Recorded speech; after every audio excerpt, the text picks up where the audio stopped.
Entonces, pues nada, bueno, yo vengo a comentar un poco en qué ando trabajando ahora mismo.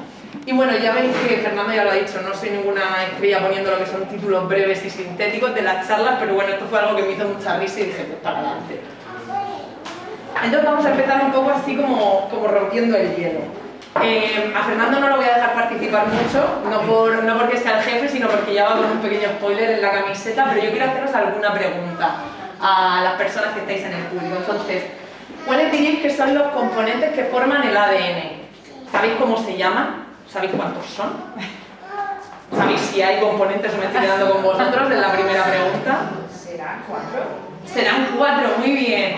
Más o menos, algún nombre así lejano en la cabeza. Adenina, timina, guanina y citosina.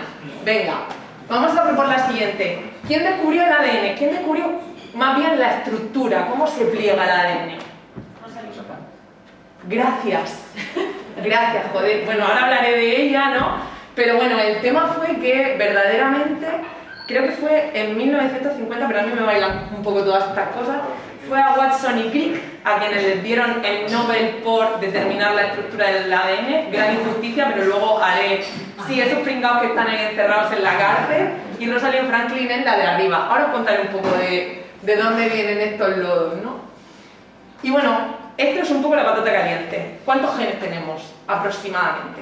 La realidad es que vamos a decir un número y no va a ser verdad, porque aun a pesar de que nos han contado que en 2014 conocimos el genoma completo del ser humano, esto es mentira. En 2021 del año pasado se publicó un montón de regiones que todavía estaban desconocidas y todavía estamos en ello. De hecho, creo que hace como un mes más o menos se determinaron algunas porciones, en fin, que estamos todavía en ello, que creíamos que lo sabíamos todo, pero...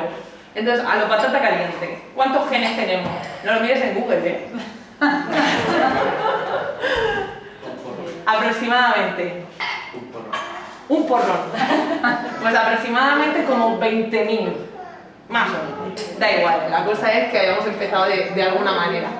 Y bueno, la realidad es que como seres humanos somos muy distintos entre nosotros. La realidad es que todas las dosis de todos los fármacos que nos tomamos a día de hoy han sido establecidas en un patrón de humano bastante normotípico, a pesar de que entre nosotros no tenemos nada que ver. Por lo general los ensayos clínicos se han realizado en hombres, por aquello de que las mujeres nos encontramos sujetas a un ciclo hormonal que hace ciertas variaciones en nuestro cuerpo biológico, y entonces pues la ciencia ha considerado que éramos un individuo descartable a la hora de establecer dosis. También se han establecido dosis en patrones de cuerpo, por así decirlo, dentro del normopeso, por lo tanto una persona que tenga un elevado porcentaje de grasa, pues las dosis que va a tener van a ser un poco más erráticas. Y sobre todo, pues si hasta 2014 no teníamos ni idea de los genes que teníamos y de la composición genética que teníamos, tanto menos nos hemos fijado en los genes que tenemos a la hora de prescribir una serie de fármacos o adaptar una serie de tratamientos. Y eso es precisamente de lo que vengo a hablar. Mirad, el ADN, como ya hemos anticipado, es una estructura que está formada por 4 ladrillos primordiales. Y ahora vengo aquí a hacer una especie de concurso, por así decirlo. Y es que nos hagamos a la idea del maravilloso y complejo empaquetamiento que tiene nuestro material genético para que en el interior de cada una de nuestras células quepa. ¿Vale? Mirad, un cromosoma, ¿vale?, que tenemos 23 parejas de cromosomas, está formado aproximadamente por 150.000 nucleótidos. Esos nucleótidos, por aproximadamente 0,34 nanómetros, que es lo que mide un nucleótido, harían más o menos 5,1 centímetros. Si cogemos esos 5,1 centímetros y lo multiplicamos por los 46 cromosomas que hemos dicho que tenemos aproximadamente 2,34, bueno, 346 metros de ADN comprimido en cada una de las células de nuestro cuerpo. Si cogiéramos todo el ADN que tenemos en todas las células de nuestro cuerpo, aproximadamente iríamos y volveríamos a la Luna unas 7.000 veces.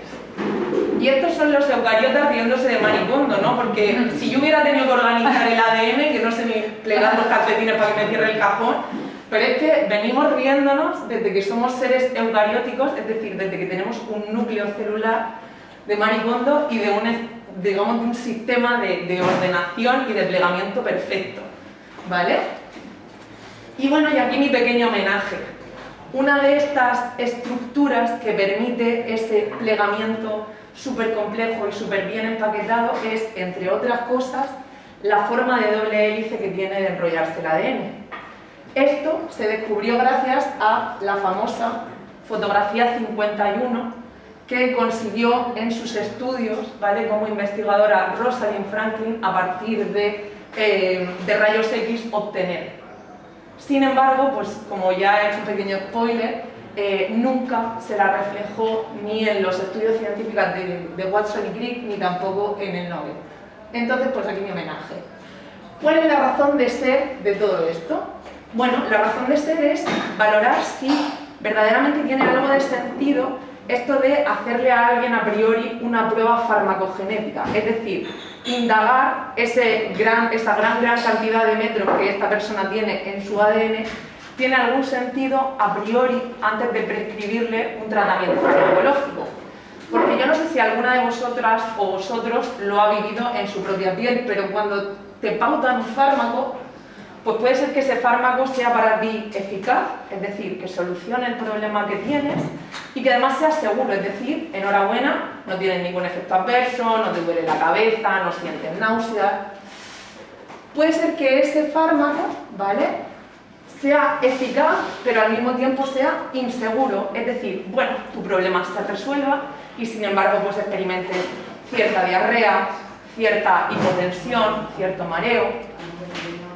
Entonces nos estaríamos moviendo en un perfil farmacológico, ¿vale?, que está sobre todo en el intervalo terapéutico, esa franja verde, pero que en ocasiones pasa a esas reacciones adversas, un intervalo tóxico. Puede ser, menuda lástima, que el fármaco sea ineficaz, es decir, que tu tratamiento no funcione, no notes mejoría de tu enfermedad, pero que tampoco experimentes ningún efecto adverso, es decir, pues simplemente esos síntomas que te llevaron a tomarte el fármaco no cesen y tengas que cambiar a otra cosa. Sin embargo, también hay escenarios en los que el fármaco, además de ser ineficaz, es inseguro. Entonces, pues cabe el espacio preguntarse si hay cierto potencial de mejora, si hay todavía información que tenemos los seres humanos por desvelar que nos pueden ayudar a optimizar estos tratamientos y por tanto pues incidir sobre la calidad de vida de los pacientes. En concreto, os voy a poner en antecedentes de salud mental porque al final es en lo que me dedico, a lo que hice mi tesis y en lo que sigo trabajando. Mi tesis fue centrada sobre todo en el estudio de las personas con trastorno del espectro autista y durante este proceso al final yo me di cuenta que era una población súper polimedicada, cuando verdaderamente únicamente hay 2 tratamientos que están avalados por la ciencia para usarse en esta población. Entonces pues seguí ampliando mis estudios alrededor de lo que es los problemas de salud mental. Y en un momento como hoy, a día de hoy, nos encontramos con que un elevado porcentaje de la población en España, aproximadamente un 6,7, un 7%, se encuentra afectada por un trastorno depresivo. Aproximadamente el doble de mujeres que de hombres. También entre un 2,5 y un 3% sufre un trastorno mental grave. Esto supone más de 1 millón de personas y alrededor de 7,3 millones de personas jóvenes en España ha tenido o va a tener un problema de salud mental. Cifras elevadas, importantes. El 9% tiene algún tipo de problema de salud mental, el 25% lo tendrá, más de la mitad de personas con trastorno mental tienen un tratamiento que no está siendo eficaz, que no está siendo el adecuado. Y además de toda esta problemática de salud mental, se le suman en muchos casos los trastornos del neurodesarrollo, o sea, mucha patología que va a requerir un tratamiento farmacológico, un gran campo sobre el que trabajar. Entonces, a la hora de hablar o de pensar qué test farmacogenéticos o sobre qué estructuras de genes sería una buena idea realizar un test farmacogenético, nos encontramos con una familia de enzimas que se van a ubicar principalmente en el hígado, que es la familia de los citocromos. Y nos encontramos, como veis, bueno, que el citocromo 3A, ¿vale? 3A4, es el que se va a encargar del metabolismo de aproximadamente el 50% de los fármacos que vamos a tomar. Y luego hay otros, ¿vale? Como es el caso del CYP2D6, que ha sido en mi caso en el que me he centrado en los estudios que ahora os contaré, porque es el que se encarga de metabolizar, es decir, de detoxificar nuestro organismo de todos los tratamientos farmacológicos que se utilizan en psiquiatría. Entonces, ¿cuál es, además de valorar la eficacia y de hacer un tratamiento más individualizado a las personas? Intentar mejorar el perfil de seguridad del tratamiento que prescribo. ¿Cuánto es el porcentaje de las reacciones adversas que una persona experimenta que puede estar debido a un perfil farmacogenético? Bueno, pues aproximadamente de un 5 a un 7% de las reacciones adversas graves, que suponen un ingreso, podrían haberse evitado haciendo un perfil genético de la persona. Además, como sabéis, pues bueno, hay una gran cantidad de factores que se conocen como factores ambientales, a los cuales pues venimos históricamente dándole un pelín de importancia, pues este tratamiento no lo combines con alimentos porque tiene una interacción, tómalo durante las comidas, no lo tomes con comida, etc. Así como hemos hecho hincapié en pues, ciertos hábitos de vida saludables. Sin embargo, todavía no ha cobrado el peso que se merece los factores metabólicos y los factores genéticos. Y bueno, aquí os traigo una gráfica. Esta gráfica refleja en 2013, ¿vale?, cuántos de los fármacos a nivel de prescripción en Estados Unidos se recomendaba un perfil farmacogenético previo al inicio de un tratamiento, ¿vale? Porque se consideraba que habían agrupado evidencia científica suficiente como para que las personas se hicieran un perfil farmacogenético o se genotiparan antes del estudio. Y entonces os voy a presentar los resultados de unos trabajos que se realizaron justo posteriormente a mi tesis y también un trabajo que estamos realizando a momento presente.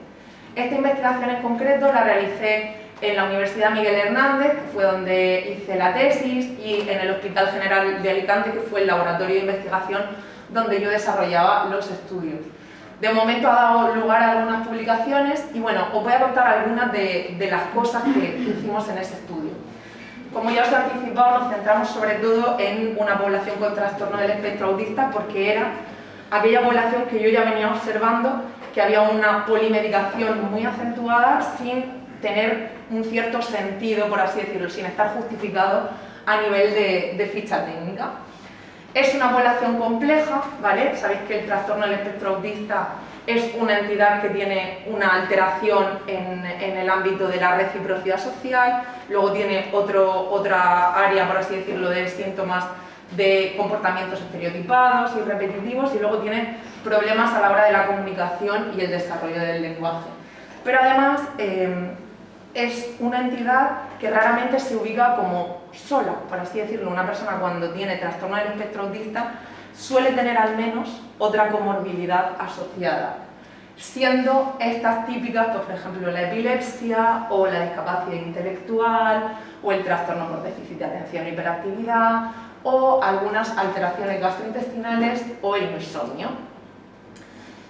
Toda esta patología psiquiátrica, además de otras comorbilidades, otras comorbilidades como pueden ser alteraciones dermatológicas o gastrointestinales, van a cooperar en una polimedicación que, como ya os he anticipado, no viene verdaderamente ni justificada ni avalada a nivel científico.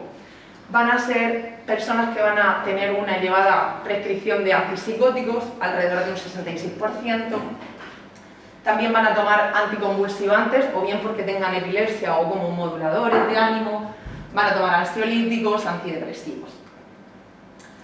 Entonces, este uso de elevada cantidad de fármacos va a generar entre sí una elevada cantidad de interacciones y va a incrementar además el riesgo a sufrir reacciones adversas.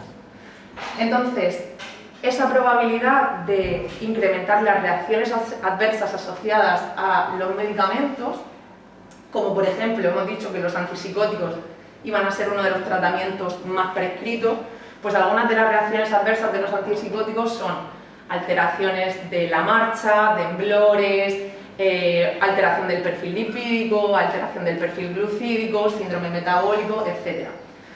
Resulta que los fármacos antipsicóticos van a ser un grupo de fármacos que en su gran mayoría se van a metabolizar por una enzima, que es la que te decía antes, ese CYP2D6, y que se ha demostrado que genéticamente somos capaces de caracterizar esta enzima. Es decir, nosotros podemos saber la combinación de letras de esta enzima y eso somos capaces de traducirlo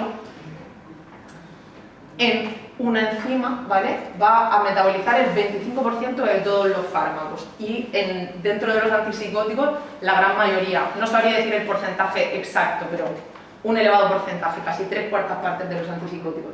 Como os decía, hemos conseguido correlacionar el genotipo de esta enzima con la capacidad que esta enzima tiene para trabajar y eliminar este fármaco. Entonces, estas son algunas de las especificaciones, simplemente, pues bueno, está ubicada en el cromosoma 22 y somos, perdonadme, capaces de genotipar esta enzima y decir, bueno, pues usted tiene una enzima que trabaja a un ritmo normal, bueno, pues usted tiene una enzima que trabaja súper rápido, o usted tiene una enzima que trabaja súper lento.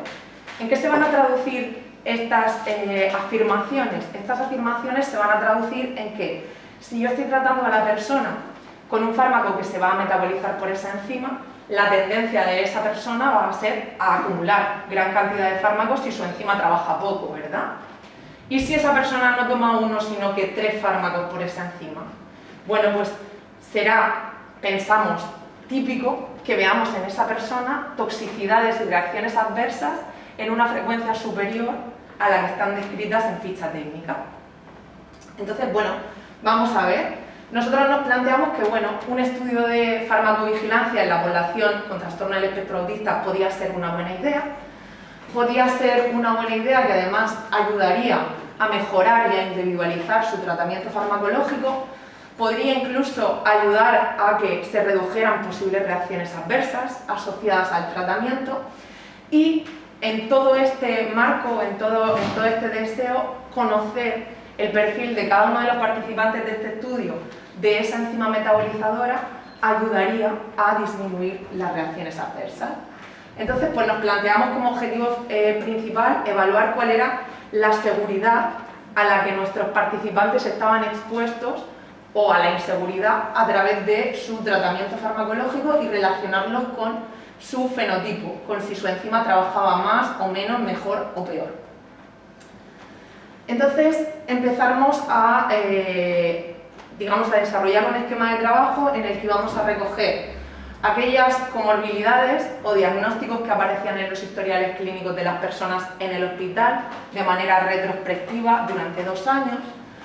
También recogimos todos los fármacos relacionados con el sistema nervioso central o psicótropos y recogimos también una información que consideramos que era valiosa, que era si las personas tomaban los fármacos en la dosis o rango establecido para ese tratamiento, si se encontraban en una dosis inferior o superior.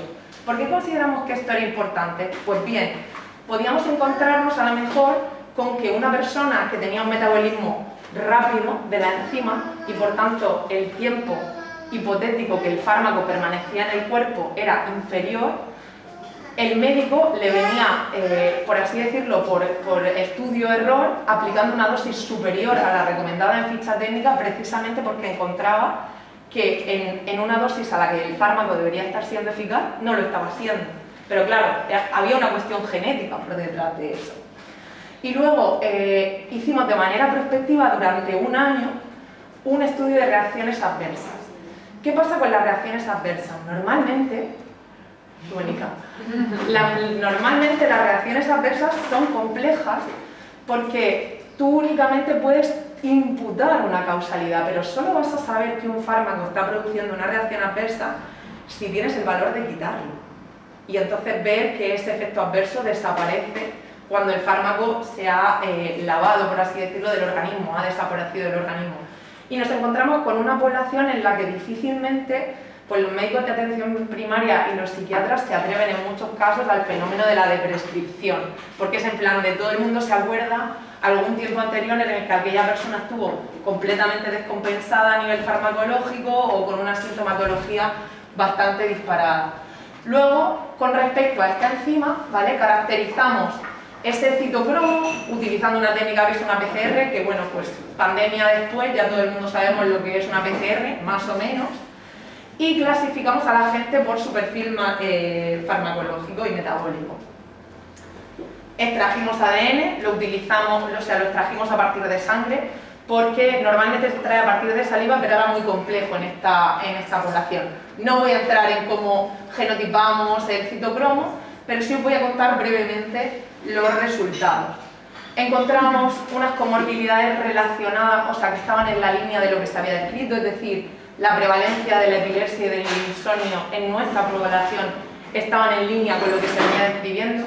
Eso nos indica que, bueno, que no estaba del todo mal representada en nuestra muestra lo que estaba descrito de manera general. Encontramos que la mayoría de las comorbilidades se encontraban ubicadas en el sistema nervioso central. Encontramos que había un régimen de polimedicación en el 57% de los participantes, entendiendo por polimedicación el consumo de 4 fármacos o más de manera simultánea, y que bueno, el 48% de ese total de prescripciones se lo llevaban los antipsicóticos. Encontramos también, ¿vale?, que había un 10% de antipsicóticos con una dosis más elevada de lo que estaba establecido en los rangos, un 9% en el caso de los anticonvulsivantes, un 14% en el caso de los ansiolíticos y un 9% en el caso de los antidepresivos.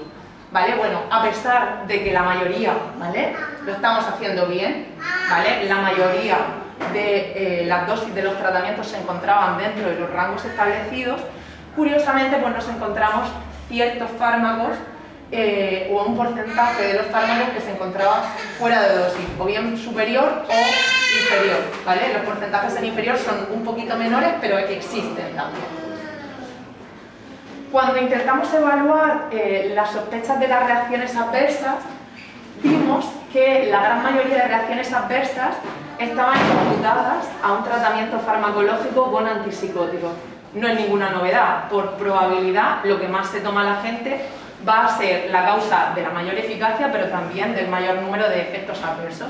No obstante, esto ya es interesante porque también van a ser el grupo farmacológico más relacionado con esta enzima que vamos a genotipar. Y también quiero haceros, pues quiero mencionar y quiero que reflexionamos sobre algo que pasa en estas poblaciones vulnerables, que en este caso son personas con trastorno del espectro autista, pero tenemos muchas. Personas institucionalizadas en residencia, personas con cualquier tipo de problema de salud mental, que es que debido a la longevidad de sus tratamientos, muchas veces no somos capaces de discernir pues, qué es comorbilidad, es decir, qué es un diagnóstico nuevo que la persona tiene y qué cosas vienen de un tratamiento farmacológico establecido durante mucho tiempo. Es decir, yo por ejemplo cuando veo a una persona que lleva en tratamiento con antipsicóticos 20 años y a día de hoy veo que debuta con una diabetes mellitus tipo 2, un trastorno del perfil lipídico, pues me va a costar creerme que eso es una patología comórbida y voy a pensar más que va a ser una reacción adversa fruto del tratamiento que llevo, ¿no? Sin embargo, seguimos en esa dificultad, ¿no?, de encontrar si eso verdaderamente es una reacción adversa asociada al tratamiento, porque en muchos de los casos no hacemos esa retirada, ¿vale? Entonces, bueno, ahí lo dejo, ahí he soltado la bomba.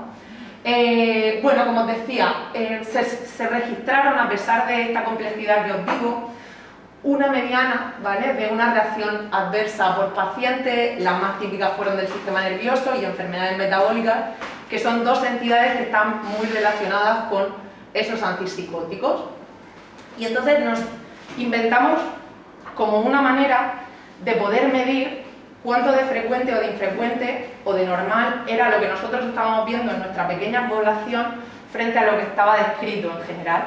Entonces creamos el ratio OE, que suena así como muy gracioso, pero bueno, básicamente es lo que nosotros hemos observado en nuestra pequeña muestra frente a lo esperado, porque al final las fichas técnicas nos dan unos ratios de aparición de reacciones adversas, ¿no? Entonces cogimos y dijimos, si en esta población yo he tenido esta frecuencia, ¿cómo de superior es la frecuencia en la que yo he visto este efecto adverso comparado a la frecuencia que, según ficha técnica, se ha descrito que esto debería aparecer en una población? Esto fue simplemente una aproximación, ¿vale?, de ver cómo estábamos más o menos. Y aquí tenéis como una representación entre el ratio de la risperidona produciendo pues, cada uno de estos efectos adversos. Por ejemplo, en la primera línea pone cefalea o aquí pone hipercolesterolemia, del ratio OE, es decir, cuánto lo hemos visto en nuestra muestra frente a cuánto está descrito en la ficha técnica. Entonces, simplemente deciros que nos encontramos con frecuencias inesperadamente altas. Lo suyo es que el ratio hubiera dado 1 o menos de 1, ¿vale? Sin embargo, nos hemos encontrado con ratios de 6,62, nos hemos encontrado ratios de 1,98, es decir, en nuestra población estábamos viendo efectos adversos con una frecuencia aparentemente más elevada que lo descrito. Y entonces llegamos al punto, ¿no?, porque estaréis diciendo, esta tía me ha dicho que me iba a hablar de farmacogenética y está aquí, nada más que... Entonces llegamos al punto en el que correlacionamos los fenotipos metabolizadores, es decir, cómo de buena o de rápida o de lenta es esa enzima que tú tienes para metabolizar tus antipsicóticos, que era el CYP2D6, con las reacciones adversas que tenemos al tratamiento. Entonces, en los pacientes que tenían una prescripción de dosis en rango, es decir, eso que la dosis estaba ok con respecto a lo que estaba descrito, nos encontramos una relación positiva con todo esto, es decir, con aquellos que tenían un perfil metabolizador normal o ultra rápido. Tiene lógica, ¿verdad? Una persona cuya enzima le funciona bien o que le funciona muy rápido, pues bueno, es probable que esté dentro de los rangos de metabolismo extensivo o ultra rápido. Sin embargo, nos encontramos una relación negativa con aquellos que tenían fármacos inhibidores del CYP2D6. ¿Qué quiere decir esto? Mirad, me voy a ir a la siguiente diapositiva para explicaros esto. Nos encontramos casos muy curiosos. Casos como por ejemplo esto. Aquí tenemos un varón de 24 años que aparentemente, ¿vale?, donde lo tengo, debuta con una reacción adversa que es muy rara, ¿vale? Tiene un perfil metabolizador pobre, su enzima funciona muy lentico y de repente debuta con una reacción adversa, o no debuta porque no debutas con una obesidad, pero desarrolla un trastorno de obesidad, ¿vale? Y decíamos, bueno, vamos a evaluar este caso. Esta persona toma olanzapina y toma ácido valproico. En principio, la frecuencia de aparición de esta reacción adversa es típica, pero no tanto como lo hemos visto, por así decirlo, en este caso, con la edad que tiene, a los 24 años, etc. Entonces dijimos, bueno, ¿qué pasa? De repente vimos, es pobre metabolizador, y dijimos, uy, vaya, es posible que la olanzapina se esté acumulando, ¿no?, en su organismo y por tanto tengamos poca eficacia, pero sí muchos efectos adversos. Pero es que fuimos un pelín más lejos y entonces nos dedicamos a relacionar cómo por así decirlo, circulan todos los fármacos que esta persona toma con respecto a todas las enzimas que hemos visto que hay. Recordáis que había un quesito muy grande, ¿no? Entonces, al final, pues dijimos, bueno, vamos a ver cómo va esta red de carreteras. Pasan todas por el mismo sitio, pasan por sitios distintos, y entonces nos encontramos, ¿vale?, con aquello que acabamos de decir ahora. Tenemos el ácido valproico, que es un inhibidor de la enzima CYP1A2. Con lo cual, el mecanismo de metabolismo secundario de la olanzapina, que es el CYP1A2, va a estar bloqueado. Esa vía no va a funcionar. Entonces tenemos a una persona con una reacción adversa muy rara, que es pobre metabolizador de la única enzima que queda libre para metabolizar el fármaco, ¿vale? Pues esto, como os podéis imaginar, nos ayudó a entender, ¿no?, y nos dio una información muy valiosa, no solo para la publicación, que bueno, está bien, sino también para poder devolver a todas aquellas personas de ese centro esa información a modo de informe, para que ese psiquiatra y ese médico de atención primaria pudieran leernos y decir, oye, pues voy a ver si tengo alternativa, voy a ver si le puedo dar un fármaco que no se metabolice por esta enzima que la pobre no funciona de manera apropiada. ¿Qué pasaba con la gente que tenía una prescripción en dosis superior? Bueno, pues que había una relación positiva con aquellas personas que tenían una enzima normofuncionante, con aquellos fármacos, obviamente, que se iban a metabolizar por esa enzima, y tenía una relación negativa con los inhibidores de ese citocromo y con el ultrarrápido, ¿vale? Que también tiene sentido, ¿vale? Una persona que tenga un metabolismo ultra rápido pues va a precisar dosis superiores del tratamiento. Os cuento brevemente las conclusiones, pero bueno, al final con estos estudios lo que vimos fueron varias cosas, que hay una elevada comorbilidad en esta población y sin embargo no estamos, como os decía, del todo seguro que sean comorbilidades o reacciones adversas de tratamientos macroinstaurados, que hay una polimedicación en autismo a pesar de que solo hay 2 tratamientos aprobados para esta población, que hay reacciones adversas que no se sabe muy bien cómo empezar, de dónde vienen, si vienen por ese tratamiento, etc. Y que es interesante individualmente y colectivamente el establecer los perfiles y los fenotipos metabolizadores de esta enzima y que nos da información valiosa. Y con ello vamos al siguiente estudio, un estudio que hemos empezado a hacer este año en la UCAM y en el que, bueno, pues al final yo trato de continuar los pasos, ¿no? Estudios de marcadores farmacogenéticos en una población polimedicada, ya no solo restringido al trastorno del espectro autista, tampoco restringido a un único citocromo. Entonces, bueno, os cuento brevemente que a día de hoy estamos colaborando con un centro que se llama Asprona, de Albacete, pues no porque en Murcia no queramos trabajar, sino porque en Asprona tengo una amiga y la he engañado. Básicamente estas cosas muchas veces funcionan así. Entonces hemos incluido a 48 personas, un 33% de mujeres, 66% de hombres, que está un poco en la línea de cómo van los problemas de salud mental en función del sexo biológico, que tienen una edad de más o menos 50 años como media, que toman de mediana 6 fármacos, ¿vale? Eso quiere decir que el 50% de la población toma 6 fármacos o menos, que los rangos intercuartílicos de la población son entre 6 y 8 fármacos. Eso quiere decir que el cuartil 25 sigue siendo muy elevado, o sea, se queda a la misma altura que la mediana, y llegan hasta 8 fármacos para reflejar al 75% de la población. Al menos sería interesante medir en cada una de estas personas una mediana de 2 marcadores farmacogenéticos. Esto quiere decir que el 50% de la población toma un tratamiento en el que al menos 2 marcadores farmacogenéticos están demostrados por bases de datos internacionales, que sería apropiado medirlos a priori para poder mejorar la pauta farmacológica. Tienen al menos 5 fármacos que se metabolizan por las vías del citocromo y tienen al menos un problema relacionado con esta vía. Y como problema establecemos que llevan un inhibidor y un sustrato del mismo enzima, o un inductor y un sustrato, es decir, hay, ¿vale?, cierta problemática. Y os voy a contar un caso en concreto, ¿vale?, que puede reflejar también, porque muchas veces las medias, las medianas nos dan un buen parámetro, pero estos individuos también están dentro de la población. Tenemos un hombre de 47 años que toma 11 fármacos, que se le deberían de medir al menos 2 marcadores farmacogenéticos dentro del tratamiento que toma, que esos 11 fármacos circulan a través de 17 vías del citocromo, es decir, hay un mismo fármaco que va por varios citocromos a la vez, que esos 11 fármacos presentan interacciones problemáticas a la hora de enfrentarse a una enzima y metabolizarse, que yo me lo imagino más o menos como algo así, en plan de quién entra, quién sale, vas tú o yo, ¿no? Llegan a una enzima y al final hay un poco de lío ahí.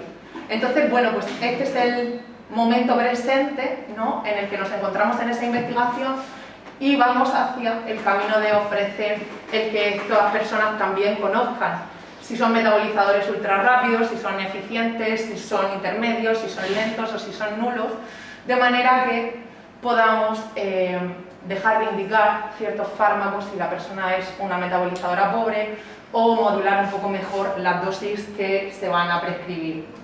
Beneficios, bueno, a nivel de industria farmacéutica los beneficios son que es una nueva manera de concebir a las personas que participan en cualquier estudio para establecer una dosis.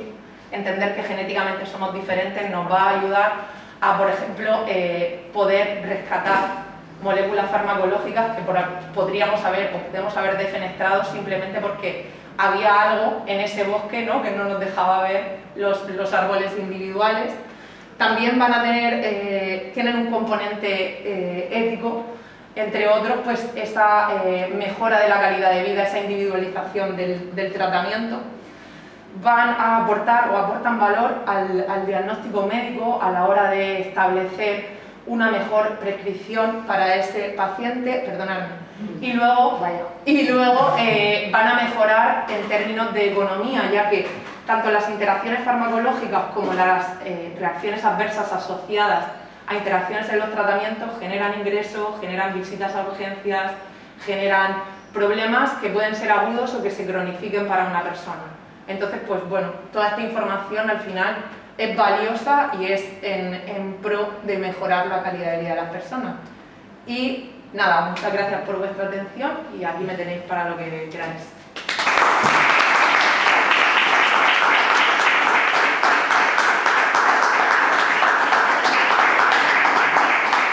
¿Queréis hacer alguna pregunta? Yo como siempre tengo una. Dime.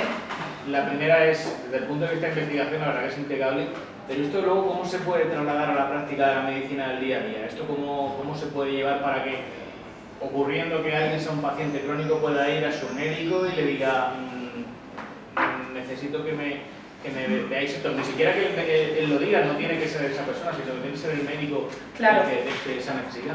Pues mira, varias partes de respuesta. La primera es que es una muy buena pregunta. En 2021 se liberaron unas guías, ¿vale?, del Consorcio Internacional de Farmacogenética que establecieron algo así como 2 cartas de ruta a la hora de realizar un panel de farmacogenética. Entonces, eso es a nivel internacional de momento, ¿no? Como por así decirlo, se han marcado como una serie de mínimos, en plan de, si eres un paciente de psiquiatría, esto.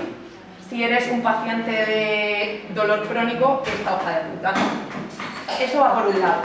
¿Por qué lado va España? Mira, en España se creó una convocatoria, no se creó, se lanzó una convocatoria de becas para fomentar, bueno, de becas no, de proyectos, para fomentar la farmacogenética, que se abrió y cerró en estas cosas que nos gustan en España en agosto. Entonces, igual no lo invento, ¿no?, pero se movieron muchos millones de euros. Y la idea es implantar, bueno, dar continuidad a unos fondos que se empezaron a dar el año pasado, pero yo creo que no se entera mucha gente. Y la idea es dar continuidad a esos fondos que se dieron el año pasado y establecer varios nodos de farmacogenética robustos en España. ¿Qué es lo que nosotros tenemos cerca? Que yo conozca, el Hospital 12 de Octubre, que es donde está Alberto Borovia, que es un farmacólogo y tal. De día a día, ojalá se implante más pronto que tarde. Es decir, ahora mismo lo que a mí me gustaría es hablar de esto con todo el mundo que pueda para que se entienda la importancia que es esto.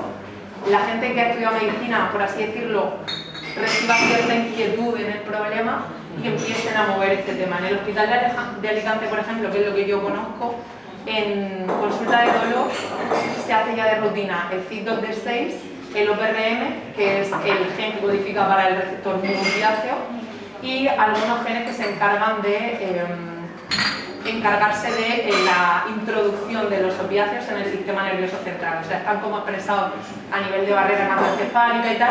Entonces, al final, si esos genes no te dejan entrar el opiáceo, no hay efecto del opiáceo. ¿Vale? Entonces, eso es lo más cercano que yo conozca que se hace.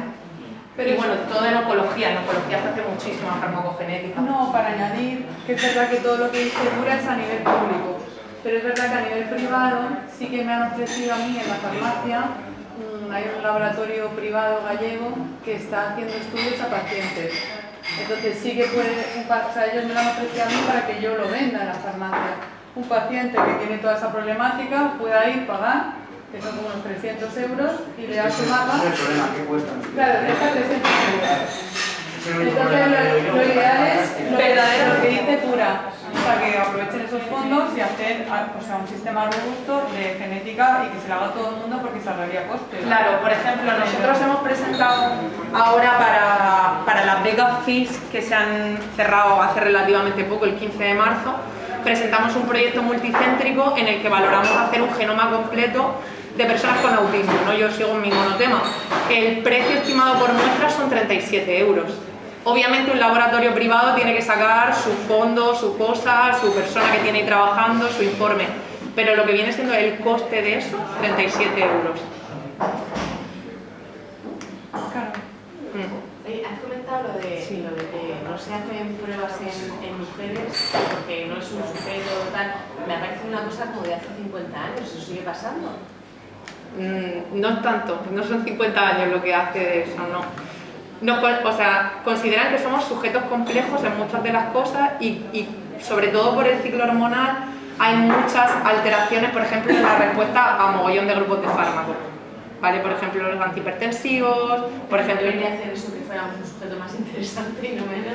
Sí, pero cuando estás estudiando algo a nivel de ensayo clínico, lo que buscas es la estandarización de la muestra y eso es lo primero. O sea, por ejemplo, algo que a mí me choca mucho también. ¿Por qué se dan tratamientos con dosis en personas que tienen un trastorno de depresión mayor y se aplican esas dosis cuando tú quieres usar un antidepresivo en una persona que tiene autismo? Si no tienen ni siquiera claro, o sea, el estudio más numeroso de cerebros post-mortem de personas con autismo tiene una N de 4. No tienen ni idea de cómo es estructuralmente, si anatómicamente hay algo diferente en ese cerebro, cómo lo estás tratando como si fuera lo mismo que un problema de depresión mayor. O sea, y con mujeres pasa. Te cargas a la mitad de...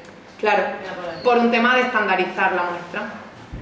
Y de decir, bueno, es que no sé, porque no sé si tú estás ahora mismo en preovulatoria o en ovulatoria o en premenstrual o en menstrual y entonces a lo mejor ahora mismo tus niveles de estrógenos, de progesterona, Claro, de progesterona no. Eso hará que luego el medicamento no funcione a lo mejor. Funcionan de una manera diferente, por eso y porque nosotras tenemos un perfil corporal con una mayor tasa de lípidos que un hombre, de manera general. Entonces, todo aquel tratamiento que se difunde a tejido lipídico se va a difundir de una manera superior en mujeres que en hombres. Y eso no se tiene en cuenta en la dosis o en la... En las dosis de rango no, otra cosa es que tú, digamos, seas pesada o que tu médico se interese o de que te hagan una individualización del tratamiento con niveles farmacológicos, por lo que sea. Imagínate que, yo qué sé, pero eso son casos muy extremos. Haces una infección súper grave, te tienen que poner antibiótico por vía intravenosa y ahí sí que te van a hacer farmacocinética y niveles plasmáticos del antibiótico, pero si no...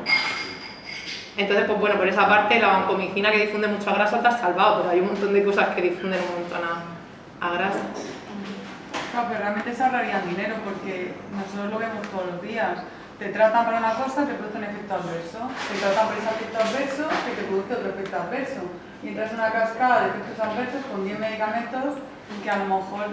Pues, Estamos hablando de que existiendo una herramienta como esta para poder adaptar y personalizar el tratamiento y hacer que se evite la polimedicación, etc.